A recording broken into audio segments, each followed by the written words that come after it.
Hi, welcome to our first presentation. My name is Jake Coatney. I am with the Owlsworth program and I am a Oregon Tech financial aid counselor. Our first presentation will be about paying for college. What we'll cover today is the FAFSA, types of financial aid, understanding your award letter, scholarships, and a few other items. The FAFSA is your starting place for most sources of financial aid. It is now open October 1st each and every year.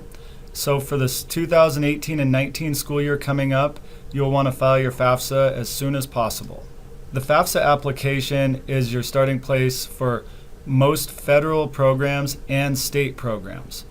We review for federal grants and loans and state grants as well. There are also opportunities for institutional grants through your FAFSA data. Also, some scholarship funds will look at your FAFSA results as well.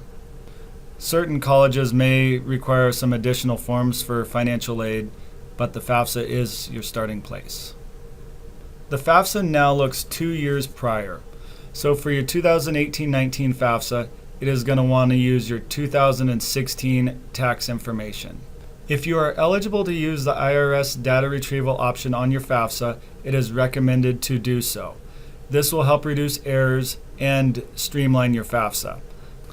The FAFSA is going to ask questions about your personal information, such as household information, family size, how many people are going to college, your income, your assets, and if you're a dependent student, it'll ask the same for your parents as well. It is best to use the online version at fafsa.gov. It's easier to complete, it's faster, and more likely to be accurate. You will need to create a FSA username and password, and you can do this at fsaid.ed.gov. And if you're a dependent student, one of your parents will need to do this as well. Preparing for the FAFSA.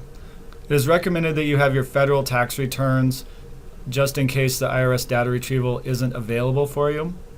It is recommended that you have your W-2 forms and any other documentation of income that you had from 2016 as well. Other items needed are current bank statements, benefits records from state and federal agencies, and your social security numbers. You don't necessarily need the cards, but you will need to know your social security number, and your parent will need to know theirs as well to submit this. Some tips for success. Meet all financial aid deadlines, starting with file your FAFSA in early October. This cannot be stressed enough as some sources of financial aid are limited and you could miss out by filing too late. Another tip for success is to list any colleges that you are applying to. If you may be applying to several graduate programs, list them all. That way you'll be covered wherever you end up.